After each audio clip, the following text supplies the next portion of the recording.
Thank you so much, Jacques. That was a most fitting poem for me, I think. I have spent quite a lot of time putting together the poems for tonight and would like to share them on the screen. Is that possible? Yeah, sure. I'm just going to quickly change the setting.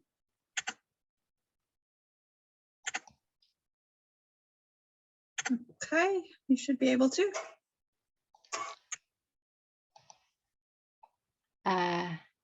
Here we are. Can you see my screen?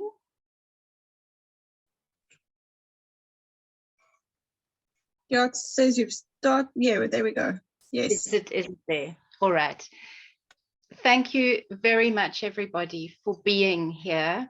A special thank you to Amanda Marrero, the editor of Honey Guide magazine, who is listening in from, I don't quite know where, somewhere in the States. Welcome. And thank you very much, everybody else, for coming to listen. Many times, feminism has emphasized the disadvantages of being a woman. Sometimes, however, it has advantages. This poem is called Chick Poem. Yellow beetle bush blooms nestle in the green, peep out like chicks from underneath their mother's body. I peep back with this poem. The next few poems are haikus, the 17-syllable three-liners that I think most of you know the form. Aerial comment. While I'm appraising my poems, what changes to make? A fish eagle calls. Overhearing. Waterberry tree, hoo-hoo, and blue-headed dove overhearing us. Woman beside man. Satiny darkness, soft grunts, lip flutters, whistles, his fragrance baking. Embrace. Nightjar calls, then owl. They embrace my naked heart with the breaths they take. Curtains. Soft blue stripes at dawn, lined with chirps and soft goose purrs. I wish I could sleep. Multiply away. The days hop away.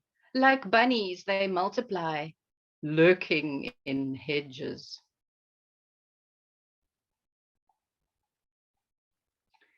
The next poem I would like to publish in the new Echo book called This Recurrence of Light, after a poem by Ed Bull. And we hope to launch it, intend to launch it at McGregor Poetry Festival in November.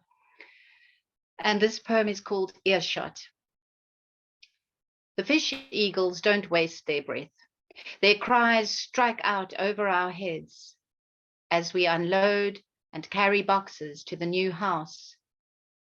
No more nor less than is enough to let us know they're there, doing their thing, while we're doing ours, in their sacred presence, in earshot of their strange, unique calls, not yet revealing their bodies.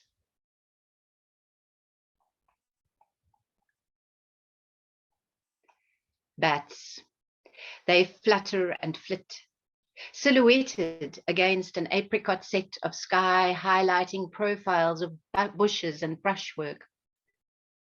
Black, simple, secretive. I welcome the science of shapes and behavior. Yet there is so much more than hunting and abiding and multiplying. Here, where my sharp mind sits in her body alert. They move away as I write, the bats, clear the air of themselves as if they were shy of the rhythms of my thinking. I may be flattering myself, but now a single one propels itself back in upon an owl's twilight query, a call edging close to my right ear with those feathers I can't hear. And there's the bat, wings a tickle, tittering towards that Cape chestnut, and the nutjar toots, and I write blind, the nib of my pen jittering after letters as if they too were winged, bodied, nourishment for and of the spirit.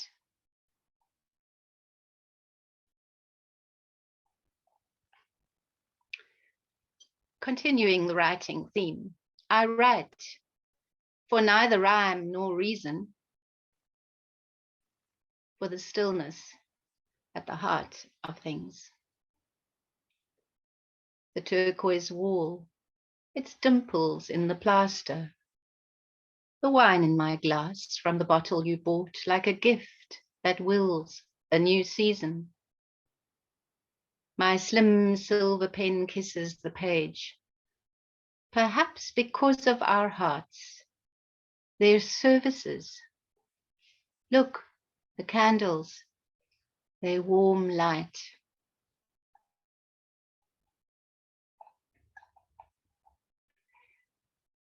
This time, at a time when the whole earth is shaking with tension of opposites, another shooting star, vector of gold, piercing my heart and the sky with shocking joy. This poem appeared in the very first Eka book I had the honor of being included in 2012. We called it Unplanned Hour after a poem by Charlie Carl Lagan, and it's called Frank Talk. More than magic, frank talk clears the way. Frank talk defeats fear. Touch repeats trust in star-spangled loins. Magic sprouts out of courage.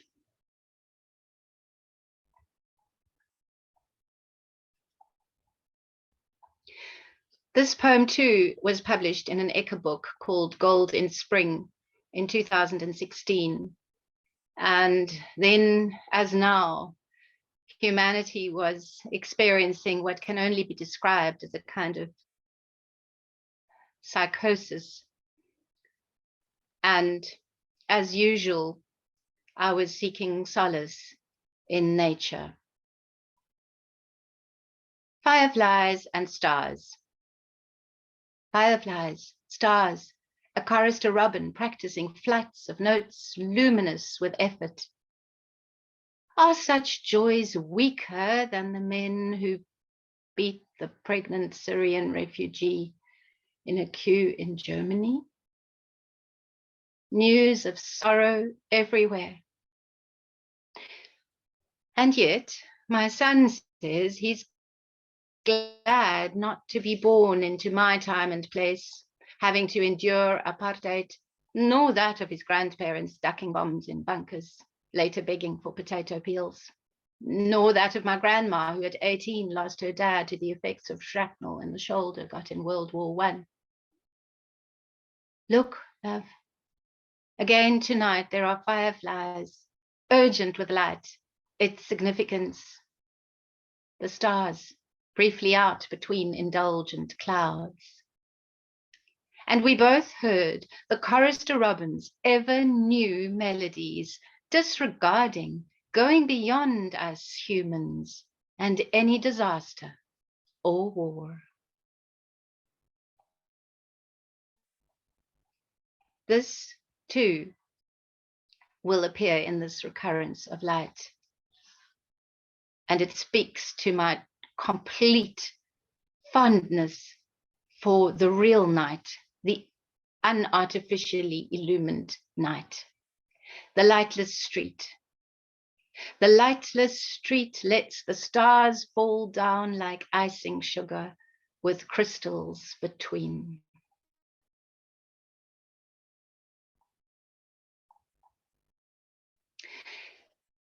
The next several poems will all be nature poems. Maybe that is the third body, Jacques. Why sing the clivias? The clivias at the moment in Brenton-on Lake are just an ocean of orange. Well, they're already wilting, so the orange is paling somewhat.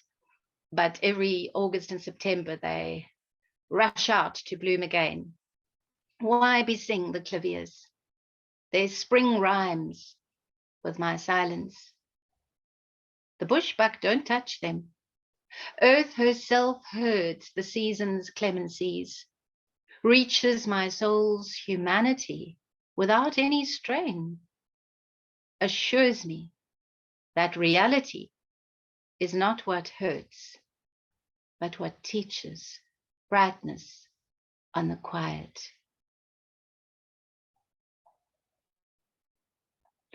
This poem I published in Love Letters to the Earth, which Norman and I launched at the Eco Shrine, Diana's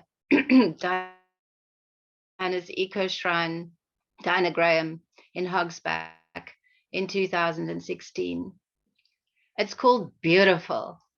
They are so beautiful, the flowers whom spring has ridden through on way to summer, wind bruised, rain bent, the slings and arrows of their fateful fortunes with the feeding of 1,000 sharp-beaked, long-tongued birds and beasts, repeated couplings of gross beetles on silky virgin petal beds, doesn't know in luscious droops the flowers aren't disposed to poise, but like beautiful sluts gossiping after hours, they hang around their stalks in the manner of those whom life has used so they don't owe anybody anything for being beautiful.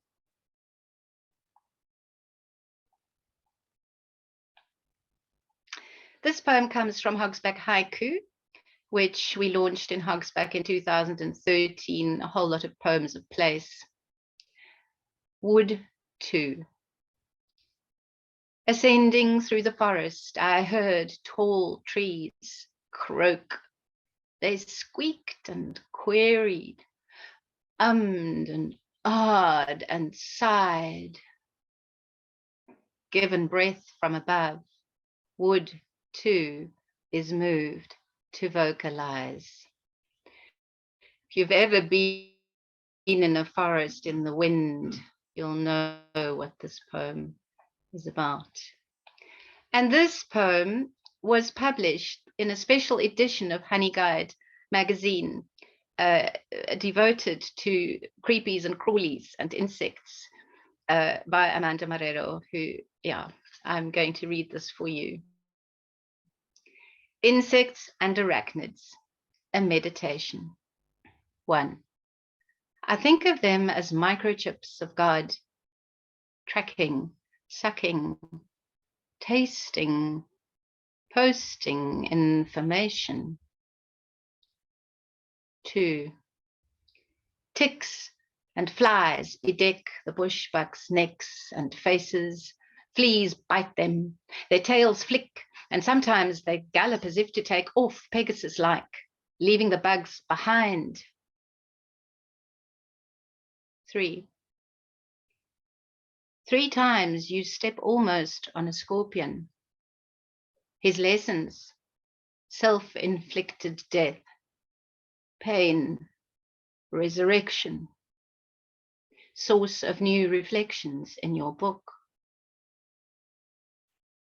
4. A winged hopper noshes all the foliage on the tiny bonsai maple. I hate him pincer his hind legs with my fingers, toss him into the wild bush, half hoping he'll be hurt, but he sails off like a bird, whirring wings like egg beaters. I don't like, but still admire his glee. 5. I see a small white moth lie very still on the carpet, and I let him be.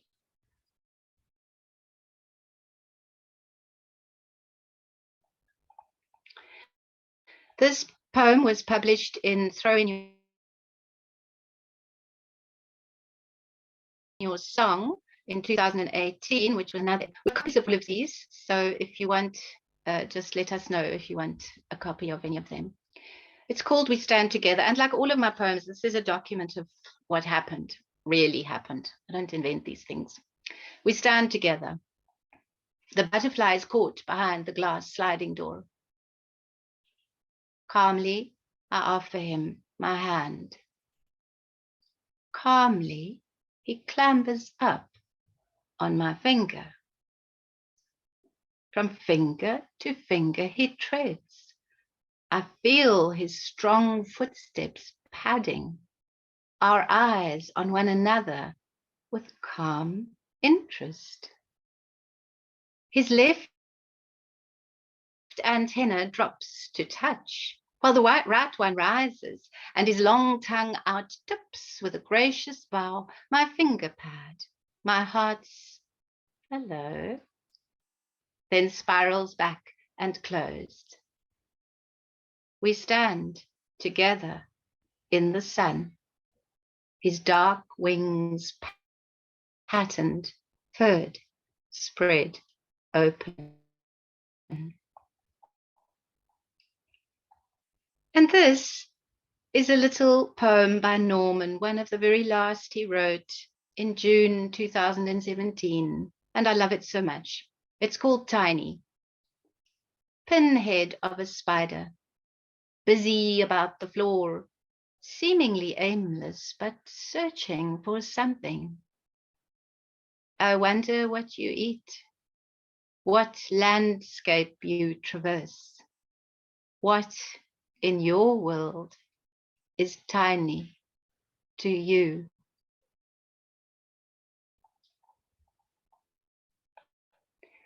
This poem was published in Greater Matter. It's called Entrusted. This morning I stepped out to gather flowers and knew by the heat that the snake might be about in our wild cherry tree. Gingerly I stepped and scanned the branches until indeed I did see her slender, tawny body looped about its length and very still. She or he was aware of me, but marvelously unafraid. Her green eye so opaque, I wondered whether she'd be molting, for though she had a boomslang's shape, why wasn't she green? I felt for her murked eye, the pain of change, her youth across, just as she crossed herself. Her own shape was a witness to her patience. And yet she saw my presence. I could feel, not gaze, but consciousness gave itself to my beholding. And the little wrinkle at her pale throat, her delicate head that hung sweetly from the crook of the tree's branch as if entrusted to a lover's arms, whispered something of my own unfolding.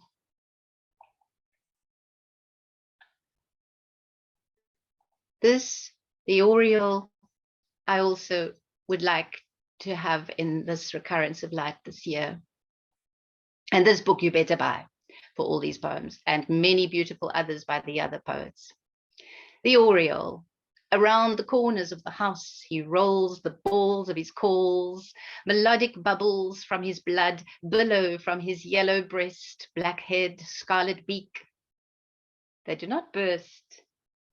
They are bubbles untroubled by impermanence, bouncing about on my wavelength.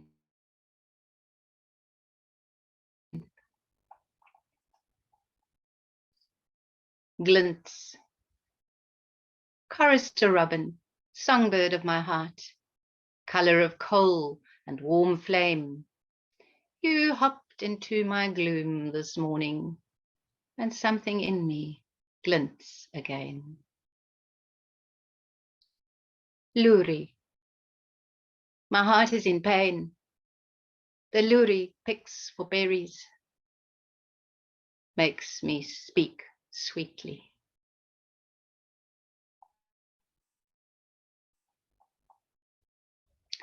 This poem is going to appear in the Bacopa Literary Review, also an American journal. Family Feed. Young girl buck, you draw my love. Standing on your knock-kneed stilts, white painted shins, mastering the avocado peels, leaves of leeks, and cores of pears, positioning all with deft thrusts of neck and chin so your teeth at the back of your long mouth can at last get a grip. You stare, chewing, dreamy-eyed at me. What a breakfast on dewy grass in winter sun, fetching for me the infinite, ungulate patience of your kind, so I may apply it to our greater family and feed them too.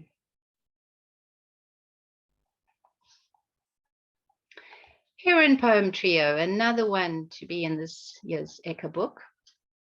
1. 2 herons. On a dune, a partnership of grace, together and apart, telling me something about the simple truths we face, me and my heart. 2. Reach.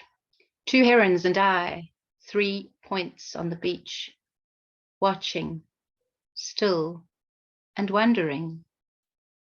The morning haze combines our pondering, the distance between us, a riddle to reach. 3. 2 herons, needle threads, needle heads on threads of neck, bodies grey and blue, weave me on my walking feet back to thoughts of you.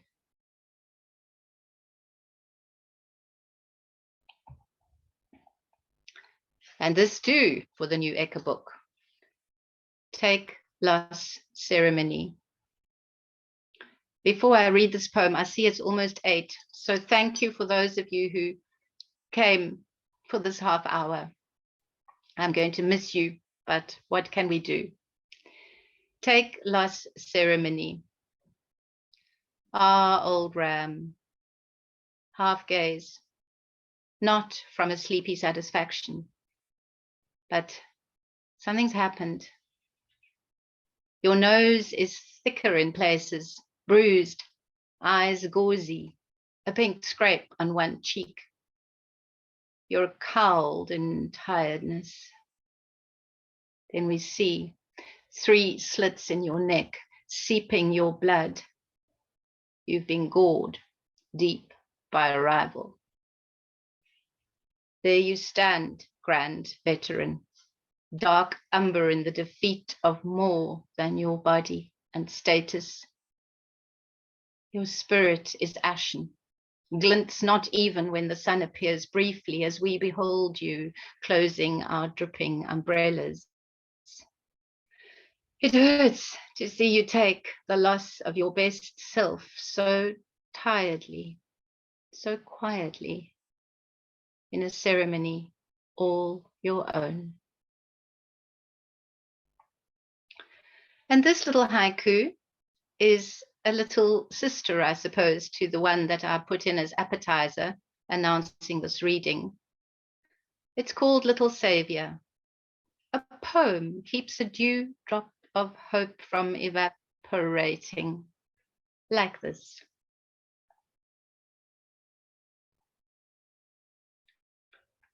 Respectful.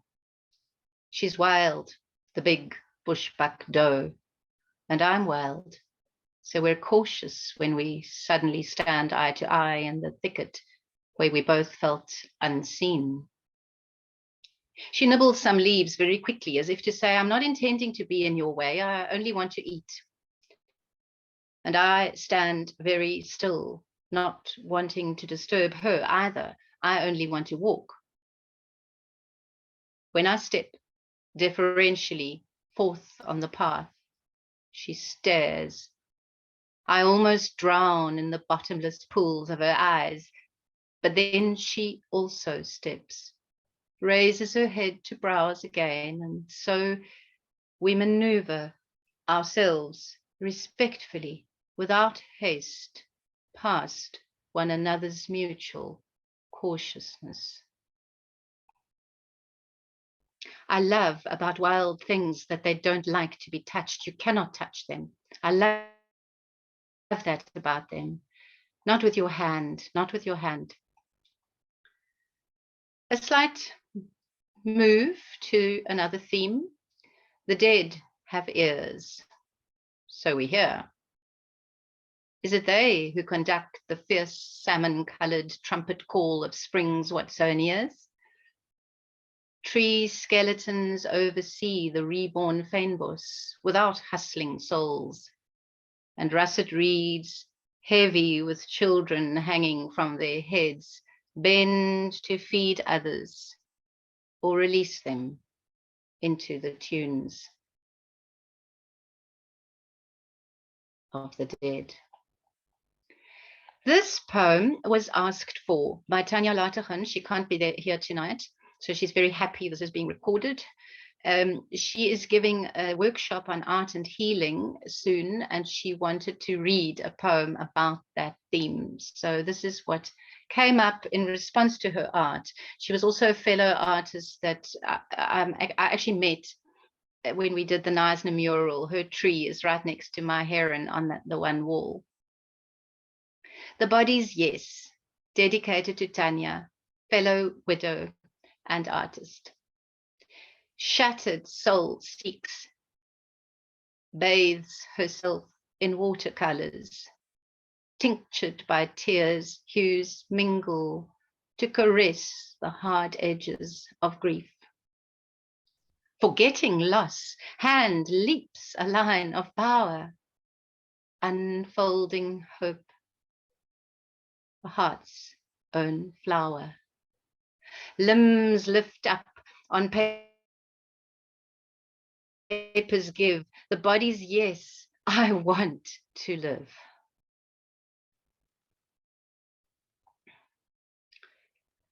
This poem too was in Unplanned Hour in 2012, and I dedicated it to Oliver Finley Price.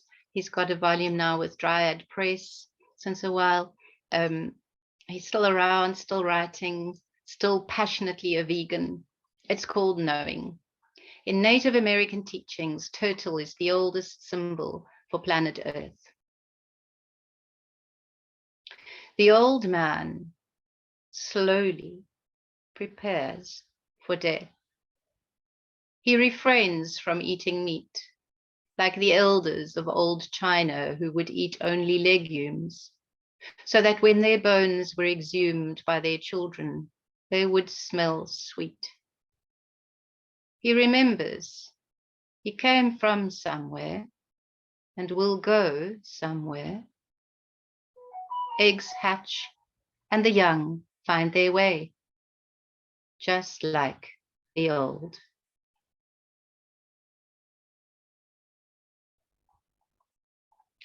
This appeared in Alice's Honors, the last year's Ecke book, and it commemorated Norman's anniversary of his death last year, which was 4 years ago. And it expresses, I included it in the set because I want to express very emphatically my increasing conviction that heaven and earth are truly hold hands, are not separate.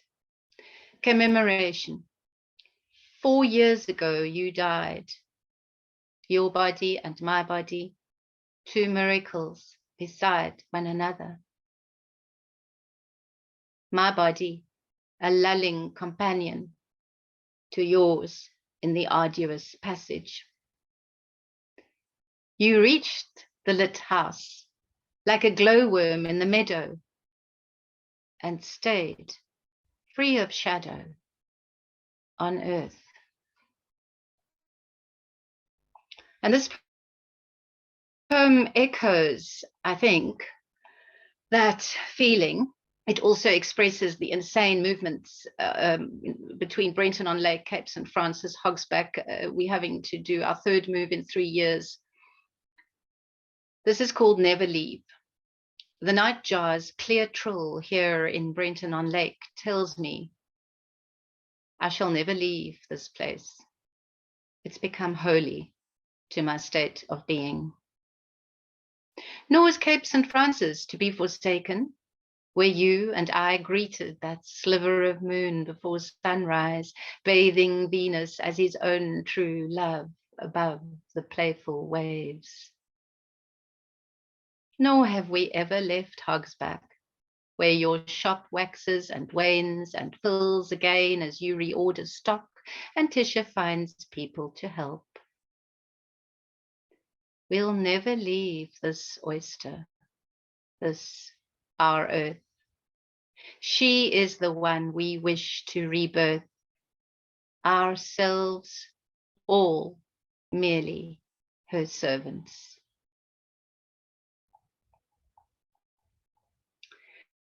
This little poem pair is from Sweet Nothings, and it's called House Poem Pair. House Poem Pair 2.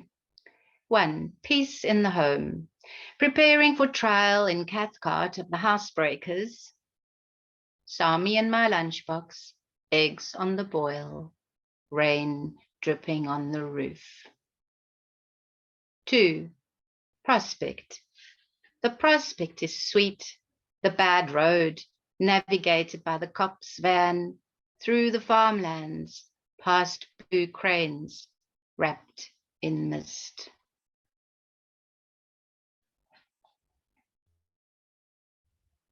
Another housey poem. So much. Bright autumnal light falls in at happy angles. The bedroom is warmed by deliberate design, its position facing the sun. Workers' conversations, their shoes crunch by on the gravel road where they stride, having come from the astonishing bridge over the astonishing water. Sounds of an eager diesel engine. Garbage bins are out waiting. The neighbor's gate gets unlatched. I hear the hook and chains singing. And hardy-dars laugh out loud amid sunbirds twittering, canaries, tuppies and buntings in trees, and creepers spread over bush and wild grasses. Frog escapes out of the mulch. None of this is significant. That is why it means so much.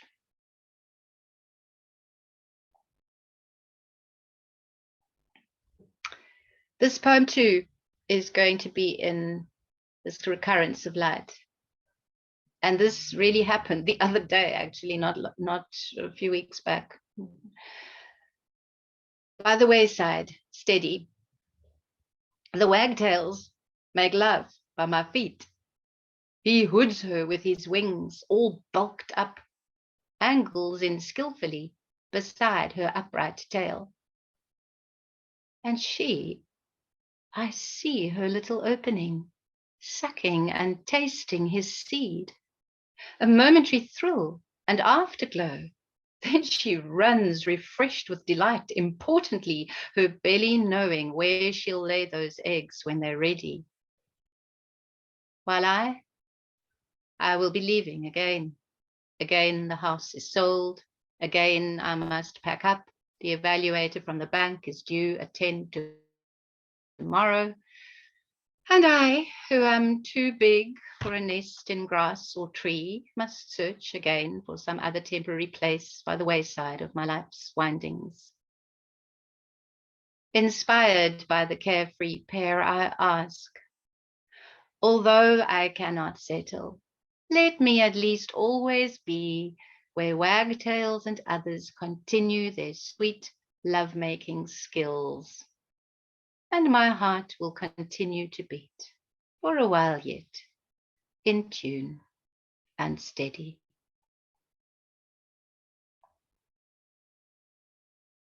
Haiku dialogues. My little comrade, frog, clicking behind the pots, and my voice humming. Outside on the porch, the citronella candle. No more clicks, no hums. Even the dogs stop barking, even the nightjar. Crickets, distant cars. Here I pen tandem, notebook on knee. My love, are you listening? Cycle sizzles past, unseen wheels turns wheel fast, spokes buzzing with us. Secret flutes, mist blankets the ocean, keeps it a secret. But bright salmon Watsonias flute their hues like you do.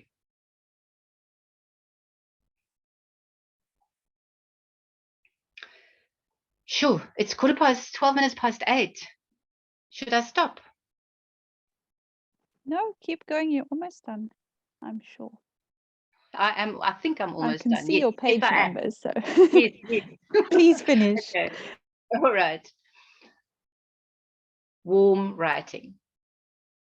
1.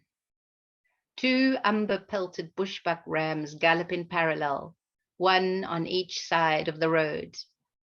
My car rolls between them, slows right down as their spiraling horns, their starry thighs and crested spines, their taut violin bow legs leap by. 2. My head turns and notices a crow on the bridge railing. His beak is open, holding an item of food. Or is it a phrase for me to speak? A promise from the future, which the oyster-colored waters are still smoothing over. 3. What do I do with the language of life, imprinting its alphabet of blood and flesh into mine so they mesh? 4.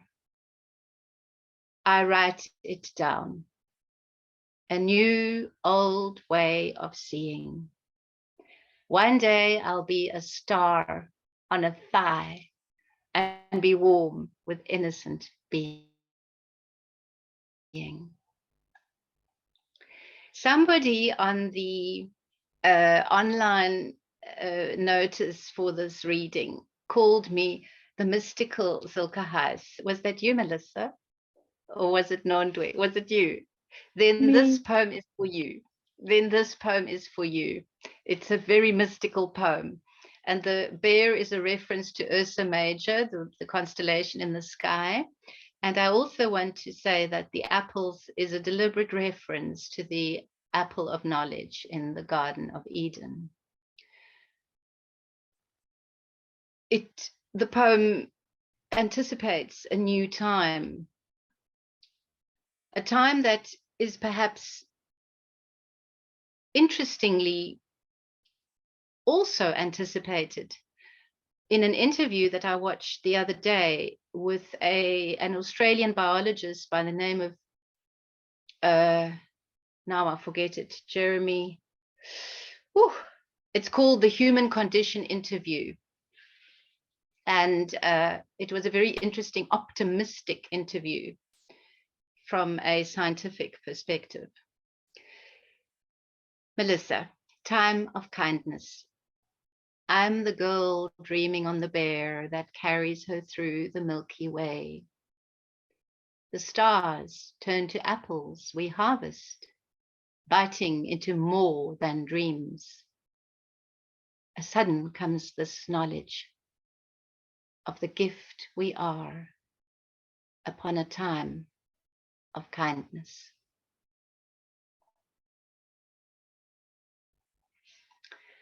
And my final poem, just like that. Why do you fall silent when you hear my poems? Is it that you feel between the lines echoes of the songs in your bones? I think it might be that. And I do love to still you, just like that.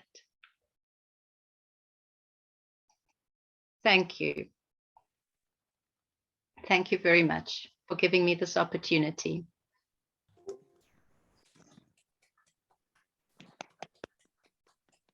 How do I mute myself?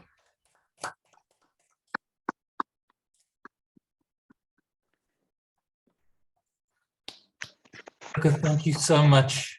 Can we do that again? Can we unmute and give Silke a round of applause? Have we done? we haven't quite done it enough. Yeah. Thank you. Thank you. Thank you so much for that fabulous reading. I'm sure that there are some of us who have questions. I thought we might have a brief question and answer time. And I do have a question, but I don't have to be the first to go. I'll put up my hand. If Melissa can call out the hands that are in the room and read some of the comments in the chat. Anybody else want to stick up a hand? Or maybe I'll go. Go first. Yeah, go first, Jacques. So I'm one of my favorite things.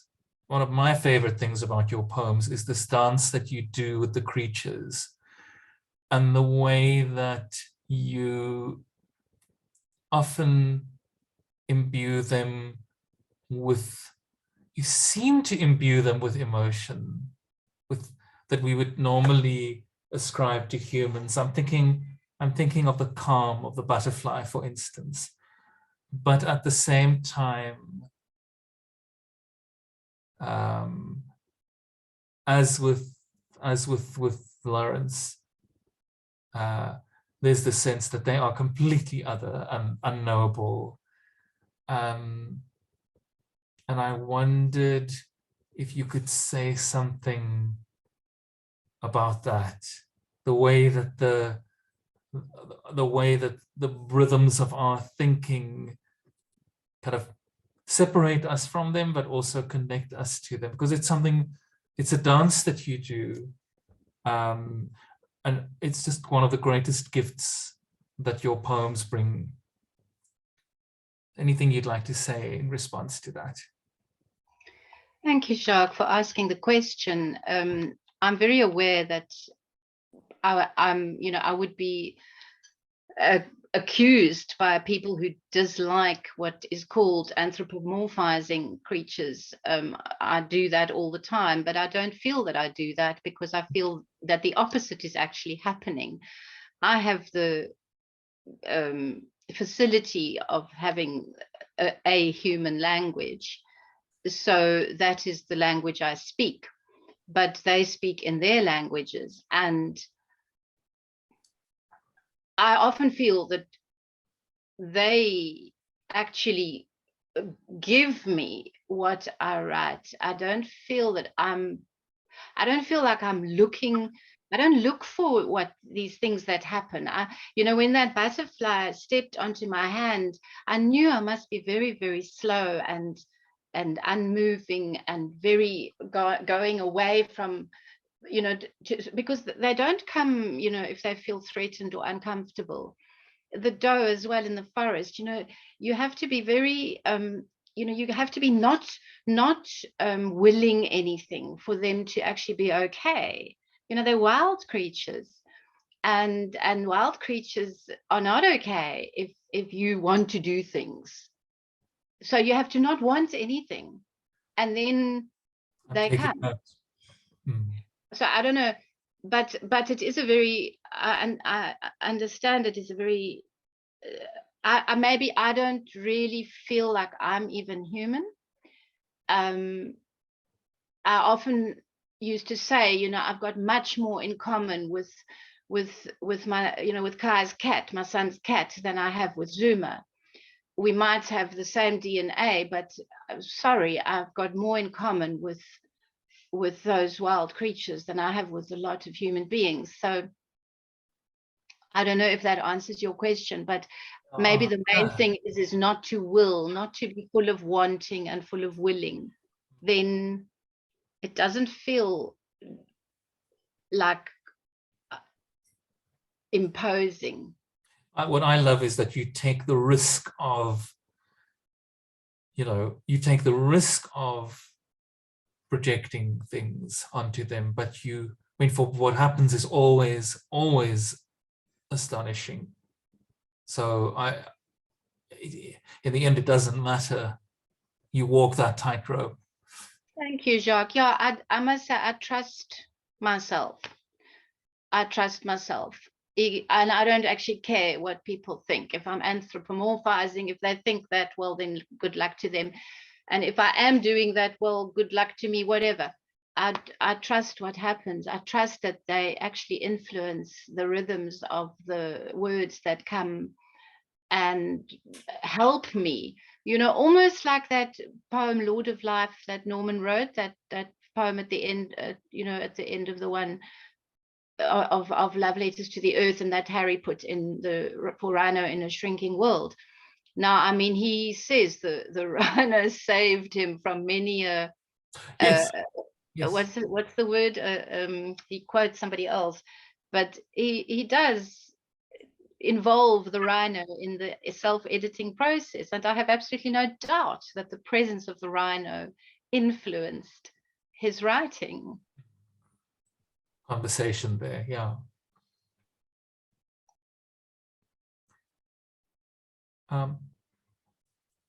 You quickly want to say something about things being significant because they are, something about them being insignificant and therefore significant. I forget the wording. Well, yes, none of this is significant. That is why it means so much.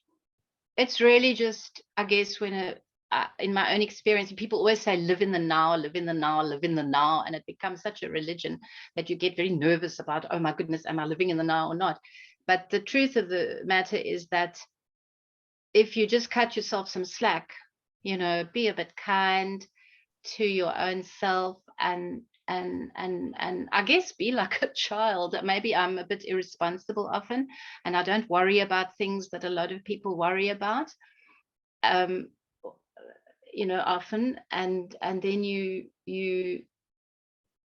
then very simple things. I mean, probably maybe my poems are boring. Like, I know a lot of people want poems to be very disturbing and full of news items and things like that, and I find the news coming to me from the wildlife very much more interesting by and large. It might not be as nerve-wracking, but it's very interesting. So the significance of the feel of the butterfly's feet on my finger pads it's not significant, but it's lovely and unforgettable. And I'll take it with me when I go. Thank you. Thank you. That's Ed's got a question there as well behind you. So before you mute yourself, Ed, go away. Go for it, not go away. Thank you. Silke, that was lovely, lovely reading. you're always vivid and expressive in your poems, not just your animal poems. And yeah, I've put a lot of things in one basket there, but I'm still stumbling around for my question. But it is more like an appreciation. I think considerations of anthropomorphizing or not aside, for me, what's significant is, I don't think that debate is particularly interesting. For me, what's interesting is that what you do illuminates an inner world, as much as and this is the other thing that I really like, is that I have a sense of time slowing down when you feel your way into the worlds of creatures and animals. That's worth a hell of a lot. So not really a question, just observations, and thank you.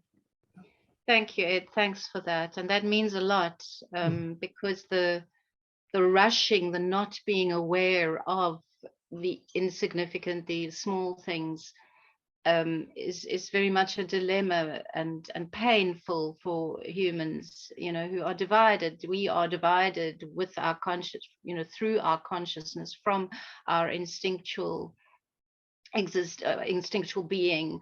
All of us are divided in one way or another, which is what makes us rush, I think, or partly what makes us rush. So tuning into the wildlife, the wilderness and wildlife, yes, that's what it does. It actually just is a major de-stressor.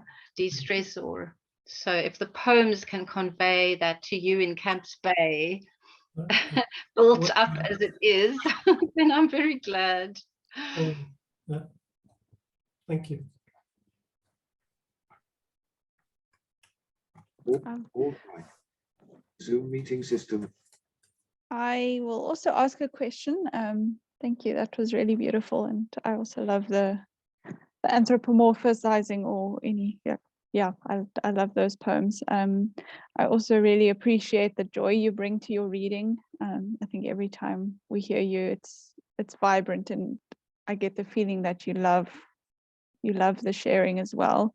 So I'm curious as to whether you have a favorite part of being a poet or a writer. Is the creating that silence, that moment where you sit with something and write it down, or is it the sharing, or is there a bit of both?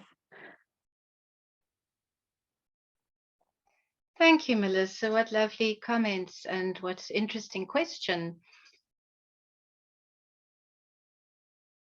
Definitely, it is a bit of everything. The sitting in stillness is essential to my well-being. I'm not a good person to be around when I haven't been writing. I do need to do it very much, daily, frequently. So that's essential, and I love it. But the sharing is crucial too, yes, because for many, many, many, many years of my life, until Hugh actually introduced me to Off the Wall in 2006, I was being a writer and poet was largely a dirty secret for me. I was ashamed of it. My best friends didn't even know I did it. So that was quite a painful way of living, because I wanted to be a writer from a very, very early age. And it was just never, I don't know, it just was a secret, and it was horrible. So since I started sharing, thanks to Hugh, and then more and more, when I moved to Hogsback through Norman and the Echo Poets and these platforms now, yeah, it's necessary for me, and I believe for everybody who writes, it is important to share. Even if you don't share publicly, you need to share, you need to have trusted ears whom you can bounce off from. So I would encourage anybody who writes or is creative in any way to share, even if it's just with a small circle. Thank you. Anybody else who has a question or comment or anything they want to say. You can, Brian. Thank you. Thank you, Silke. It's interesting to hear you speak, and just personal interest. The echo poets have meant a lot to me over the years. I just wondered if you can reflect on the way being a member of a small group like that has influenced you and influenced your writing practice. Is it worthy? It'd be interesting to see a brief reflection. Thank you, Brian. Echo has undoubtedly been one of the most decisive factors in my life as a poet. It made me feel protected, safe,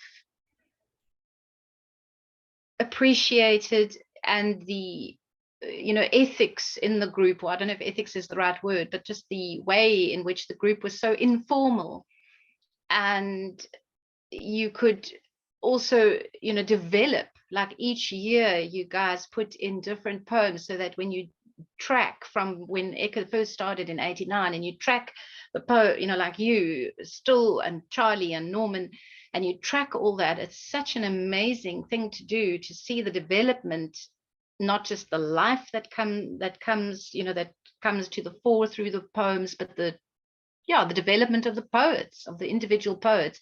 So that opportunity has been priceless, truly. And it surprises me that there's not more groups like that, because it has been such a wholesome, nourishing community to be a part of. I was actually quite lost before I joined Echo. Truly, I was alone and felt useless, actually, and worthless, actually. So, it's a book in itself to answer that question and to actually describe my appreciation. Thank you.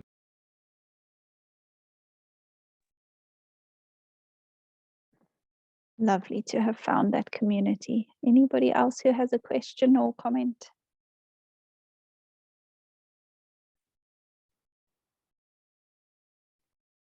You're also welcome to type something in the chat if you don't want to speak.